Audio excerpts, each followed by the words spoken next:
My name is Ruth, and I am 54 years old. Last week I sat alone at my kitchen table, staring at a birthday cake I had bought for myself. The single candle flickered while my phone remained silent. No calls, no messages. Meanwhile, my son Marcus was flying first class to Hawaii with his wife Jessica, using money I had given them just days before. That night, as I blew out that lonely candle, I made a decision that changed everything. Before I share what happened, drop a comment telling me where you are watching from and hit that like button if you have ever felt taken for granted by family. This story might just change how you see generosity forever. 28 years I worked as a registered nurse, and 26 of those years, I raised Marcus completely on my own. His father walked out when Marcus was 2, leaving behind nothing but unpaid bills and broken promises. I remember those early days so clearly. Working double shifts at the hospital, coming home exhausted, but always finding energy to read him bedtime stories or help with homework. Marcus was my world. A bright, curious little boy with sandy brown hair and the biggest smile you ever saw. He was obedient, respectful, and genuinely seemed to appreciate everything I did for him. When other single mothers complained about their rebellious kids, I felt blessed. Marcus never gave me trouble. He made good grades, said please and thank you, and always hugged me goodnight. I sacrificed so much for that boy. When he was 8, he desperately wanted this expensive mountain bike that all his friends had. It cost $400, which might as well have been $4,000 on my nurse's salary. But I picked up extra shifts for 3 months working nights and weekends until my feet ached and my back screamed. The day I surprised him with that bike, watching his face light up, made every exhausting hour worth it. I turned down promotions that would have meant more money, but less time with Marcus. I skipped vacations, drove old cars, and wore the same clothes for years. Every penny went toward giving him opportunities I never had.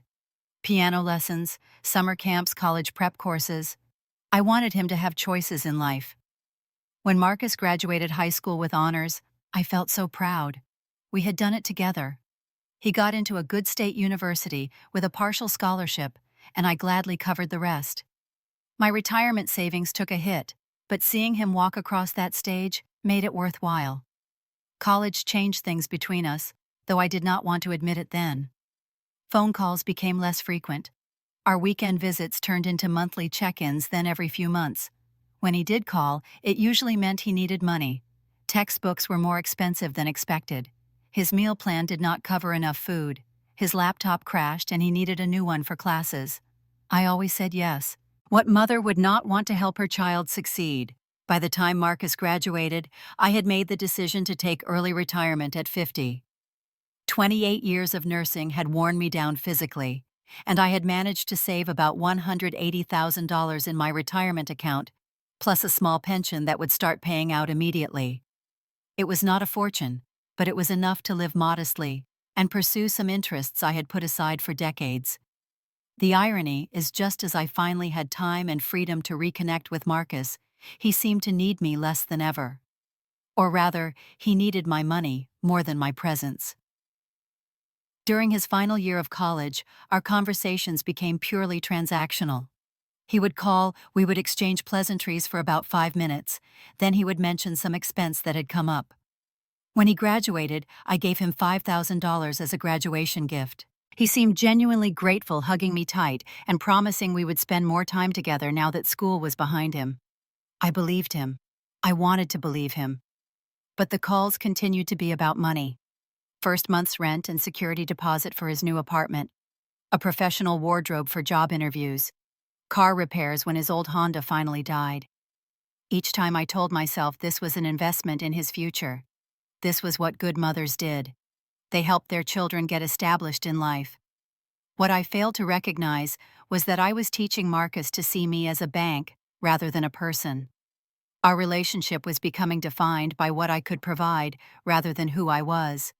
And slowly, so slowly, I barely noticed I was becoming lonelier, even as I became more financially generous. Marcus found a decent job at a marketing firm in the city.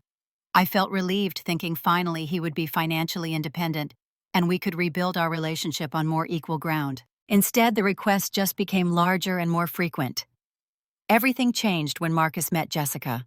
He was 26, working at his marketing job for about 2 years, when he called me practically breathless with excitement. He had met someone special at work, he said.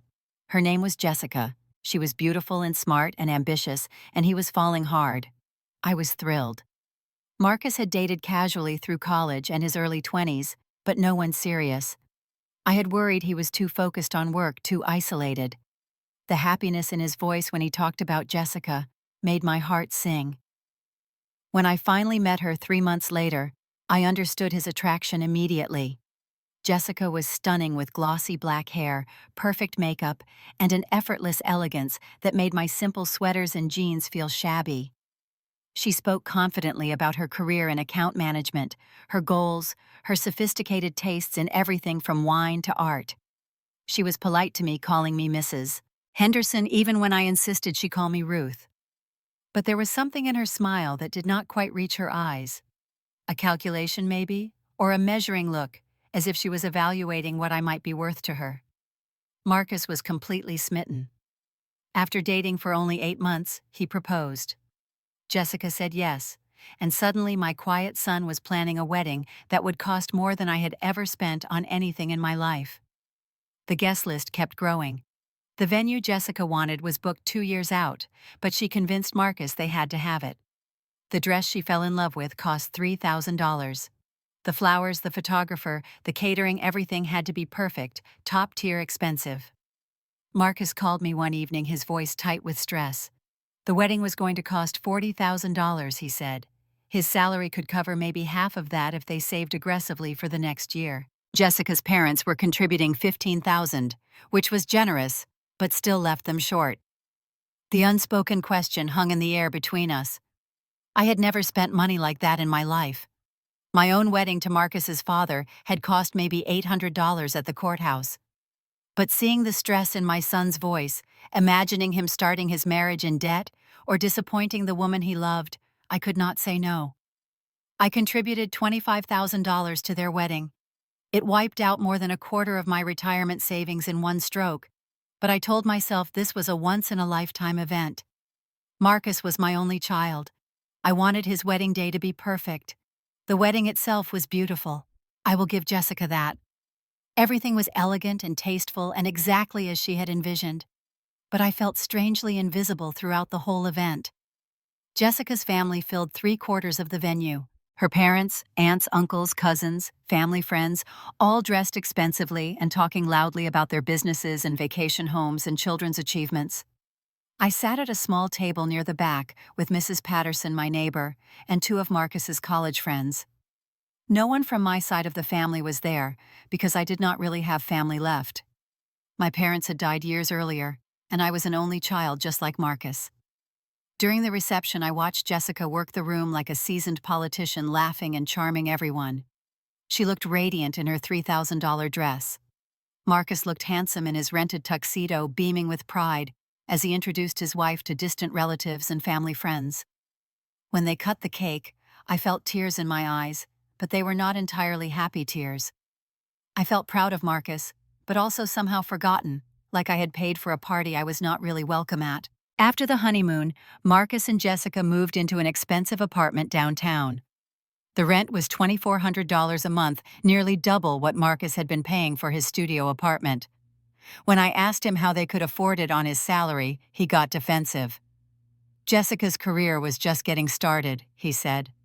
She needed to live somewhere that reflected her professional aspirations.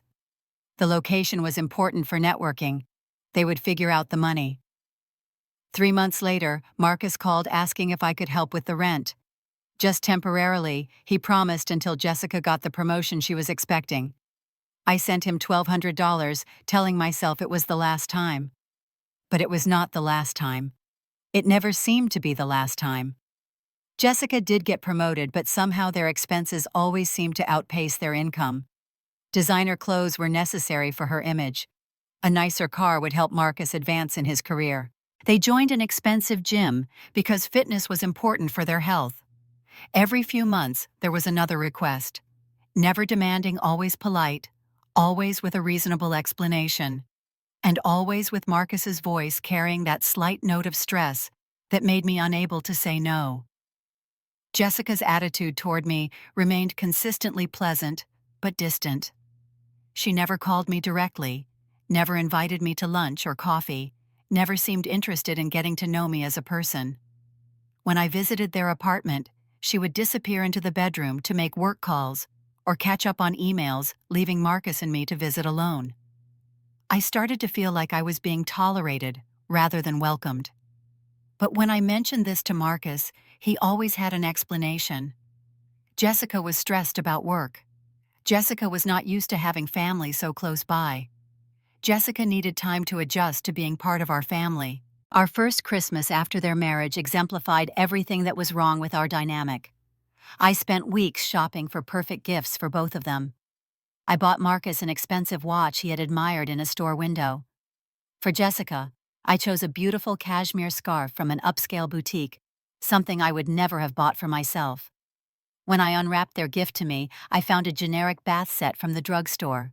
Lavender-scented soap and lotion in a plastic basket with a $15 price tag still attached. The kind of thing you grab at the last minute when you realize you forgot to shop for someone. Marcus did not seem to notice my disappointment, but I suspect Jessica saw it. There was something almost smug in her smile as she thanked me for the scarf, holding it up to the light and commenting on how soft it was. That night I went home and sat in my quiet living room, surrounded by the modest Christmas decorations I had put up for no one but myself. I was beginning to understand that I had become the family ATM, always available to solve financial problems, never quite important enough to invest real time or thought in. But I suppressed these feelings, telling myself I was being ungrateful. Marcus was happy. He had found love and was building a life. If supporting him financially was how I could contribute to that happiness, then maybe that was enough. I was wrong, of course. But it would take a birthday spent entirely alone for me to finally understand just how wrong I was. The call came on a Tuesday evening in March. I was settling in with a cup of tea and a book when my phone rang.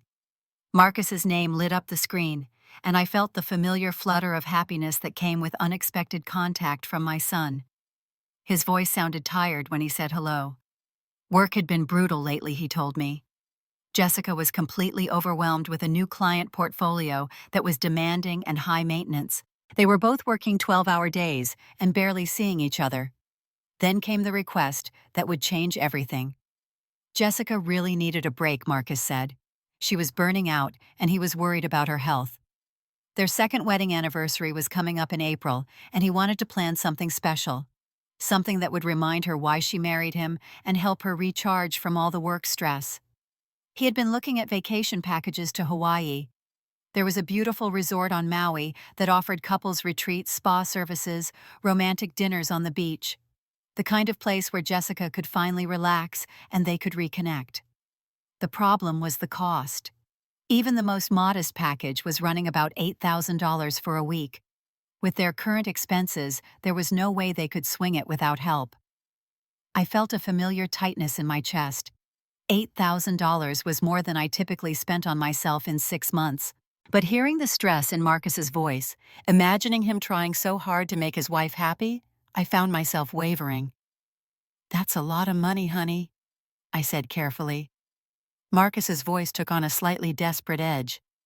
"I know Mom and I hate asking, but you know how hard Jessica works. She deserves this.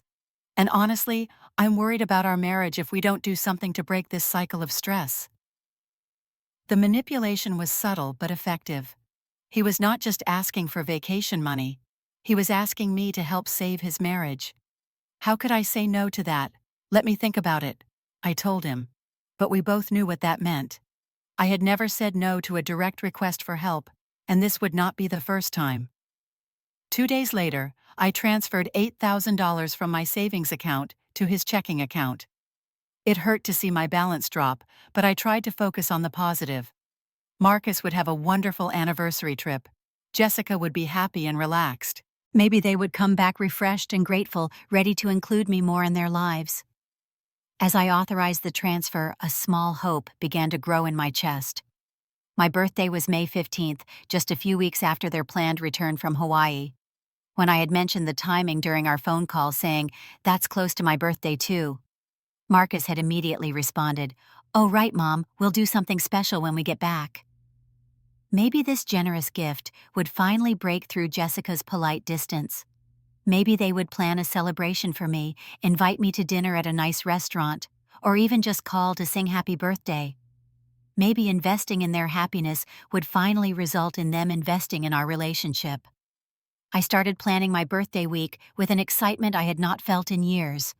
I deep cleaned my house, bought fresh flowers for the kitchen table, and stocked my refrigerator with ingredients for nice meals. I even bought myself a new dress, something cheerful and spring like that I could wear if they invited me somewhere special. The anticipation was almost as wonderful as whatever celebration they might plan. For the first time in months, I felt like part of a family again, instead of just a financial resource. In the weeks leading up to their trip, I watched Jessica's Instagram stories with growing excitement. She posted photos of new resort wear designer luggage and restaurant reservations she had made for their anniversary getaway. Everything looked beautiful and romantic. I felt proud that my contribution was making their dream vacation possible. The day before they left, I sent Marcus a text message. "Have a wonderful time. Can't wait to hear all about it when you get back." His response was brief. "Thanks, Mom." But I was not discouraged. They were probably busy with last-minute packing and preparation. Once they returned relaxed and happy, everything would be different. I had no idea how different things were about to become, or how my birthday would become the turning point that finally opened my eyes to what my generosity had really bought me. May 15th dawned bright and warm, the kind of perfect spring morning that seemed to promise good things ahead. I woke up earlier than usual, feeling a flutter of anticipation in my stomach.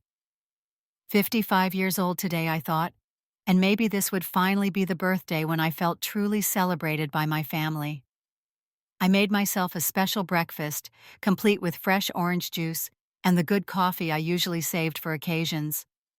Then I dressed carefully in my new spring dress, did my hair, and even put on a little makeup. If Marcus and Jessica called to invite me somewhere, I wanted to be ready. At 10 in the morning, I checked my phone for the first time. No messages, but it was still early. They were probably sleeping in after their long flight home from Hawaii yesterday. By noon, I was starting to feel the familiar tightness of anxiety in my chest. I tried calling Marcus, but it went straight to voicemail. Maybe his phone had died, I told myself. Maybe they were busy unpacking or catching up on work emails. Mrs. Patterson knocked on my door around 2 in the afternoon, holding a small potted plant and wearing a sympathetic smile. She had remembered my birthday, which was both touching and somehow made me feel worse about my own son's silence. "Would you like to come over for cake?" she asked kindly. "I made extra, and I hate eating sweets alone." I almost said yes. Mrs. Patterson was a good neighbor and a kind woman, and spending my birthday with her would have been pleasant. But I could not quite give up hope that Marcus would call, that he and Jessica would want to see me, that this day might still turn into the celebration I had been anticipating. "Thank you so much, but I'm expecting to hear from Marcus," I told her. "Maybe later." She nodded, but I saw something like pity in her eyes that made my cheeks burn with embarrassment. By 6 in the evening, I gave up waiting for phone calls and drove to the grocery store to buy myself a small birthday cake. The teenage cashier wished me happy birthday when she saw the candle I was purchasing along with the cake, and I had to fight back tears at this small kindness from a stranger. Back home, I lit the single candle and sat alone at my kitchen table. The house was completely silent, except for the hum of the refrigerator and the tick of the wall clock. I made a wish, though I felt foolish doing it. I wished for my family to remember that I existed for reasons beyond my bank account. After blowing out the candle, I sat staring at my phone for a long time. Should I call Marcus again? Should I send a text reminder that it was my birthday? The thought made me feel pathetic, like a woman begging for scraps of attention from her own child. Around 8 o'clock, feeling desperate for some connection to the people I had helped send on their dream vacation, I opened Instagram and navigated to Jessica's profile. I had not checked her stories since they left for Hawaii, wanting to be surprised by their tales of the trip when they called to thank me and wish me happy birthday. What I saw made my blood run cold. The most recent story, posted just 3 hours earlier, showed Jessica and Marcus boarding an airplane. Not just any seats, but the spacious leather-appointed first-class cabin. Jessica was holding a champagne flute, grinning at the camera. The caption read, "Upgraded ourselves for our anniversary. Sometimes you have to treat yourself right." I stared at the screen, my hands shaking slightly. First-class tickets to Hawaii cost at least $3,000 more than economy seats, sometimes more depending on the airline. They had taken the money I gave them for their vacation and spent it on luxury I could never afford for myself. While I sat alone on my birthday eating grocery store cake, they were sipping champagne in seats that cost more than most people's monthly rent. I scrolled back through her other Hawaii posts with growing nausea. Expensive dinners at celebrity chef restaurants. Spa treatments that cost hundreds of dollars. Excursions and activities that had not been part of their original, modest vacation package. Designer resort wear in every photo. They had not just used my $8,000 for their trip. They had used it as a down payment for a luxury vacation that probably cost twice that amount.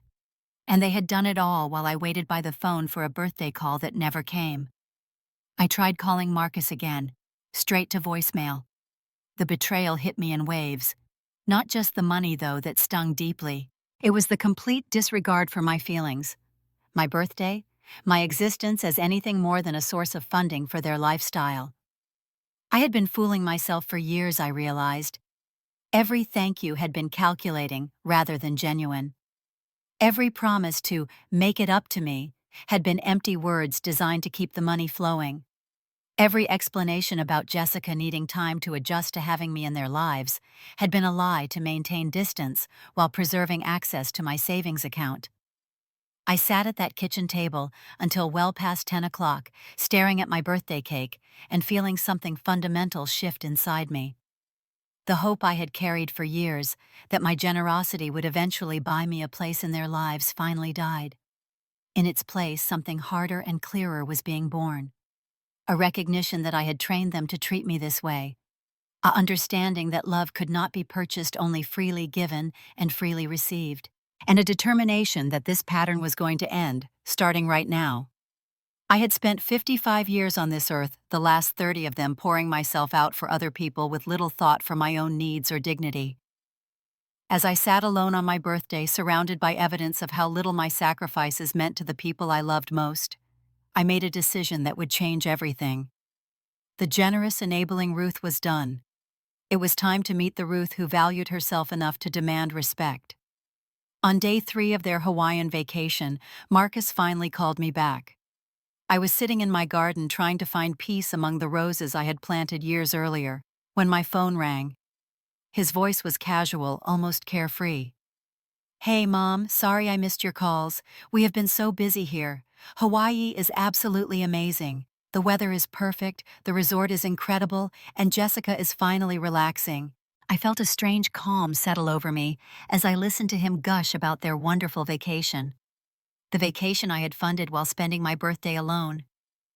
"I'm glad you're having fun," I said evenly. "In first class." There was a pause. I could almost hear him trying to figure out how I knew. "What do you mean?" he asked, but his voice had lost some of its casual confidence. "I mean, I saw Jessica's Instagram stories. You upgraded to first class with the money I gave you for this trip." The silence stretched longer this time. When Marcus finally spoke, he sounded defensive. "Mom, the airline offered us an upgrade at check-in. We just took it. It's not that big a deal." "With whose money, Marcus?" I asked quietly, while I spent my birthday completely alone. Another pause, longer this time. When he spoke again, his voice was smaller. "Oh God, Mom, your birthday. I'm so sorry. We've been so busy planning activities and I completely forgot." The words hit me like a physical blow. Completely forgot. Not "I've been meaning to call" or "I was waiting to get you something special." He had completely forgotten that I existed. "I see," I said. "You were too busy spending my money on luxury to remember my birthday." "Mom, you're being dramatic. We appreciate everything you do for us." "Do you, Marcus? Do you really?" I heard Jessica's voice in the background, though I could not make out the words. Marcus covered the phone for a moment, then came back. Jessica says to tell you we'll make it up to you when we get back. Something snapped inside me. I don't want you to make it up to me, Marcus. I want basic respect and consideration. I want to matter for more than what's in my bank account. Mom, that's not fair. You know we love you. No, I said firmly. I know you love my money. There's a difference. You're being ridiculous. We're grateful for everything you've done. Gratitude isn't enough anymore, Marcus. I hung up before he could respond. My hands were shaking, but it was not from fear or sadness. It was from anger finally unleashed after years of being suppressed. Marcus called back immediately. I declined the call. He called again. I declined again. The text messages started pouring in within minutes. Mom, please don't be like this. We can talk when we get back. I'm sorry I forgot your birthday. You know how much you mean to me. Jessica feels terrible. We both do. Let's just talk this through like adults. I turned my phone face down and walked into my house. For the first time in years, I felt something like clarity. All the excuses, all the explanations, all the promises to do better next time, they were just words designed to maintain the status quo. And the status quo was killing me, slowly turning me into a bitter woman who bought love instead of commanding respect. That evening, I sat at my kitchen table with a legal pad and started writing down numbers. How much I had given them over the past 3 years. The wedding contribution, $25,000. Monthly rent supplements averaging $1,200 for 18 months, so about $21,000. The Hawaii trip, $8,000. Smaller amounts for emergencies, gifts, helping with car payments, probably another $8,000. $62,000. In 3 years, I had given them $62,000. I thought about what that money could have meant for my own life. I could have traveled to Europe, something I had dreamed about since I was young. I could have renovated my kitchen, which was still stuck in the 1980s. I could have taken classes, learned new skills, invested in my own future instead of subsidizing theirs. But more than the money, I thought about the opportunities for genuine connection I had missed by allowing our relationship to become transactional. Instead of building memories together, I had been building resentment. Instead of encouraging Marcus to grow into an independent adult, I had enabled him to remain financially dependent on me well into his 30s. I had failed him as much as he had failed me. By making myself indispensable as a source of money, I had made myself dispensable as a person. That night, I drafted a letter.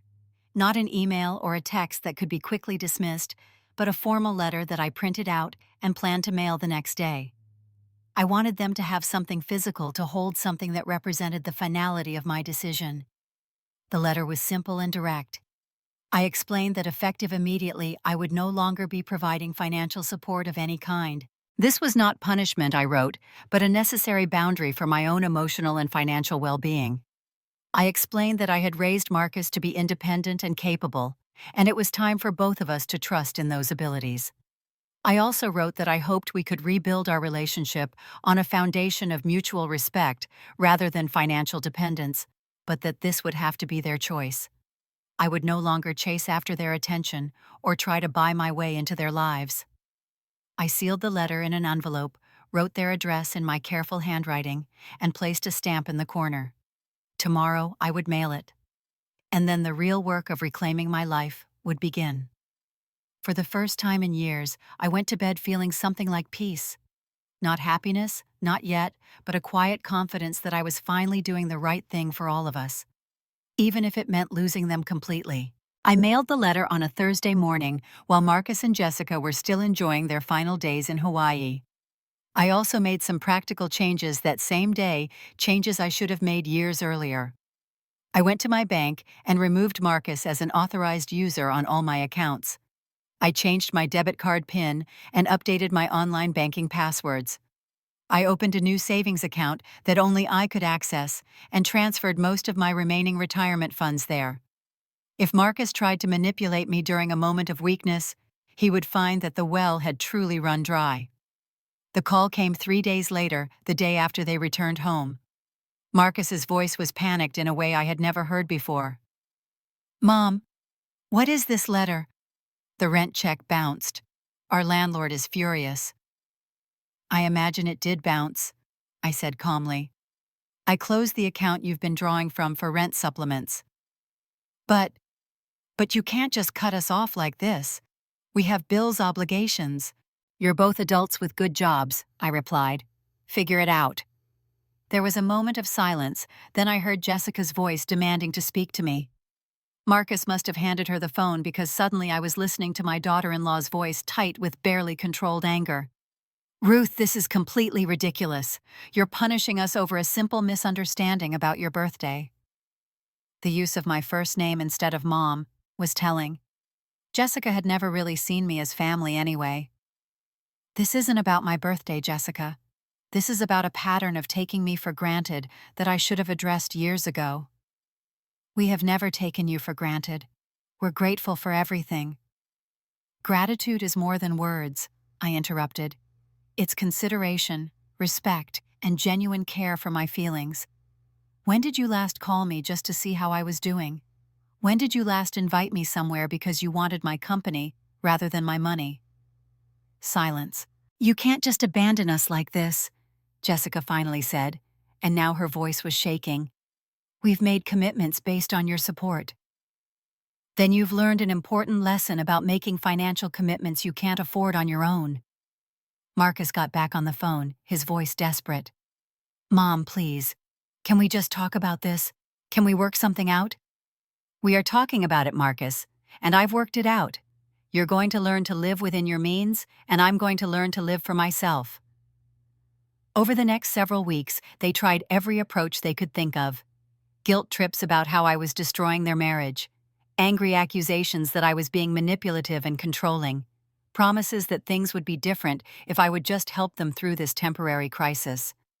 But something fundamental had shifted in me during that lonely birthday night. I had finally seen our relationship clearly, without the fog of hope and wishful thinking that had clouded my vision for years. They didn't love me. They loved what I could do for them. And I was done pretending that was enough. Mrs. Patterson became my biggest supporter during this difficult time. "About time you stood up for yourself," she said when I finally told her what was happening. "I've been watching them take advantage of your good heart for years, and wondering when you'd finally see it for yourself." From a distance, I watched Marcus and Jessica's lifestyle undergo rapid changes. They moved out of their expensive downtown apartment and into a smaller place in a less fashionable neighborhood. Jessica gave up her costly gym membership and started running in the local park. Marcus began bringing lunch to work instead of eating out every day. The interesting thing was, as the weeks passed, I began to hear a different tone in Marcus's occasional phone calls. Less desperation, more determination. He got a promotion at work spurred by the necessity of actually advancing his career instead of relying on my supplements. Jessica started taking on freelance projects to boost their income. They were becoming the capable, independent adults I had always known they could be. They just needed the motivation that only true necessity could provide. My own life began to change too. I used some of my reclaimed money to take a photography class I had been interested in for years. I started eating at nice restaurants by myself, something I had never had the courage to do before. I booked a small vacation to the mountains for the fall, my first real vacation in decades. Most importantly, I began to rediscover who Ruth was when she wasn't defined by her usefulness to other people. I had forgotten that I enjoyed crossword puzzles and mystery novels. I had forgotten that I was actually quite good at gardening, and that working in the soil brought me peace. I had forgotten that I was capable of making decisions based on my own needs and desires rather than everyone else's. The hardest part was not the anger from Marcus and Jessica, or even the guilt that occasionally crept in during quiet moments. The hardest part was accepting that I might lose them completely, that my decision to demand respect might cost me the only family I had left. But as the weeks turned into months, I realized something important. I had already lost them. The relationship we'd had was built on a foundation of financial dependence and emotional manipulation. What I was really losing was the illusion that we were a loving family, And sometimes losing an illusion is the first step toward finding something real. The transformation didn't happen overnight, but it was remarkable to witness once it began. 3 months after I cut off financial support, Marcus called me on a Tuesday evening. His voice sounded different somehow, more mature and less desperate than I'd heard it in years. "Mom," he said, "I wanted to let you know that Jessica and I are doing okay. Actually, we're doing better than okay." I was surprised by the call. The previous months had been filled with angry demands and guilt trips. This calm, almost reflective tone was completely new. "I'm glad to hear that," I said carefully. "I got promoted to senior account manager last week. Jessica landed a big freelance contract that's turning into ongoing work. We're actually managing our expenses for the first time in, well, maybe ever." I felt a strange mix of pride and sadness. Pride that my son was finally stepping up to adult responsibilities. Sadness that it had taken cutting him off completely for this growth to happen. "That's wonderful, Marcus. I'm proud of you." There was a pause, and when he spoke again, his voice was quieter. "I need to apologize, Mom. Really apologize, not just say sorry because I want something from you." I sat down in my reading chair, surprised by the emotion in his voice. "I've been thinking a lot about our relationship over the past few months," he continued. "About how I treated you, how I took advantage of your generosity, how I forgot what was really important." He paused, and I could hear him taking a deep breath. "When you cut us off, I was so angry. I felt betrayed and abandoned. But Jessica and I had to really look at our finances, at our choices, at how we'd been living. And I realized something that made me feel sick to my stomach." "What was that?" I asked gently. "I realized I couldn't remember the last time I called you just to talk. Just because I wanted to hear your voice or tell you about my day or ask about yours. Every conversation we'd had for years was about money somehow. Even when I didn't ask directly, I was always thinking about what you might give us next, what problem you might solve for us." Tears started forming in my eyes, but they weren't tears of sadness. They were tears of relief that my son was finally understanding what had been wrong between us. "I turned you into a bank mom, and I turned myself into someone I don't recognize. Someone who took advantage of the person who sacrificed everything for him." His voice cracked slightly, and I could tell he was crying too. "The worst part is I missed you. During these months of not talking regularly, I kept wanting to call you about things that had nothing to do with money. I wanted to tell you about the promotion, about this funny thing that happened at work, about how Jessica and I are actually communicating better now that we're working together, instead of depending on your money to fix our problems." I was crying openly now, but it felt cleansing rather than painful. "I missed you too," I whispered. Would you? Would you maybe want to have dinner sometime? Somewhere modest? Somewhere Jessica and I can actually afford to pay? I'd like to try to get to know you again. The real you, not just the you who solves our financial problems." The invitation was so tentative, so hopeful, and so completely different from the entitled demands I'd grown accustomed to. "I would love that," I said. We met the following Saturday at a small family restaurant in their new neighborhood. Nothing fancy, but the food was good and the atmosphere was warm. Jessica looked different, somehow less polished than usual, but more relaxed. She was wearing jeans and a simple sweater instead of her usual designer outfits. "Ruth," she said as I sat down, and then corrected herself. "Mom, I owe you an apology too." I was surprised. Jessica had never shown much interest in apologizing for anything. "I've been thinking about how I treated you, especially in the beginning. I was so focused on Marcus and our lifestyle and my career that I never really tried to get to know you as a person. I saw you as, well, as someone who could make our lives easier financially." She looked down at her hands, clearly uncomfortable with the admission. "But these past few months, living within our actual means, working together to build something, instead of just spending money we didn't earn. It's been good for our marriage. Really good. We're a team now, instead of two people dependent on outside help." Marcus reached over and took her hand, and I could see something between them that I'd never noticed before. A partnership, a genuine connection that hadn't been there when life was being subsidized by my savings account. "We want to build a real relationship with you," Marcus said. "Not one based on what you can give us, but on who we are as people. I know it might take time for you to trust that, and I understand if you're not ready." "I'm ready," I said quickly. "I've been ready for years. I just didn't know how to ask for it." The conversation that followed was unlike any we'd had since Marcus was a teenager. We talked about my photography class and his new responsibilities at work. Jessica told me about her freelance projects and asked about my garden. We shared stories, laughed together, and for the first time in years, I felt like I was having dinner with family instead of people who tolerated me for my bank account. The check came, and Marcus insisted on paying.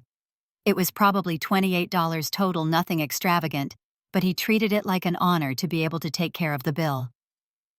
As we walked to our cars, Jessica surprised me by giving me a real hug, not one of those polite, barely touching embraces she'd always given before. "Thank you," she whispered in my ear, "for loving Marcus enough to make him grow up, and for being patient enough to give us a chance to do better." I drove home that night feeling something I hadn't experienced in years: genuine hope for my family relationships. Not the desperate, grasping hope that had driven my financial generosity, but a quiet confidence that we were building something authentic together. It wasn't perfect. There were still awkward moments as we learned to relate to each other without money complicating every interaction. But it was real, in a way that our previous relationship had never been. 6 months later, Marcus called me on my 56th birthday. Not because he needed anything, not because he'd forgotten and was scrambling to make amends, but because he'd been planning for weeks to make sure I felt celebrated and loved. They took me to dinner at a restaurant they'd been saving up to afford, and Jessica gave me a photo album she'd made herself, filled with pictures of our new memories together. Pictures from our monthly dinners, from the day I'd taught her to plant tomatoes in her small apartment balcony garden, from Marcus's promotion celebration, where I'd been an honored guest instead of an afterthought. As I flipped through those photos, I realized something profound had happened. I had gained a family, not by buying their affection or enabling their dependence, but by demanding respect and refusing to accept anything less. The greatest gift I'd ever given Marcus wasn't money. It was the gift of consequences, the opportunity to discover his own strength and capability. And the greatest gift I'd given myself was learning that love freely given is the only love worth having. When we said goodbye that night, Marcus hugged me tight and whispered, "Thank you, Mom, for everything, but mostly for teaching me how to be a man worthy of your love." I drove home with tears in my eyes, but for the first time in years, they were tears of pure happiness. I had finally learned to value myself the way I'd always wanted others to value me. And in doing so, I'd discovered that the love I'd been desperately trying to buy had been there all along, waiting for the space and respect it needed to grow. Sometimes the greatest gift you can give someone is to stop giving. Sometimes the most loving thing you can do is to step back and let people find their own strength. And sometimes learning to say no is the first step toward hearing a genuine yes. I've learned that you can't purchase love, and trying will only push the people you care about further away. Real relationships are built on mutual respect, genuine care, and the kind of investment that can't be measured in dollars and cents. Now I ask you, when was the last time someone in your life valued your presence more than your presence? When did you last choose respect over being needed? Share your thoughts in the comments below. If this story resonated with you, please hit that like button and subscribe for more real-life stories about family relationships and finding your own worth. And don't forget to share this with someone who might need to hear that they deserve respect, not just gratitude. Thank you for listening to my story, and I hope it helps you recognize your own value. Remember, the people who truly love you will respect your boundaries, not just your generosity. Until next time, take care of yourselves and demand the respect you deserve.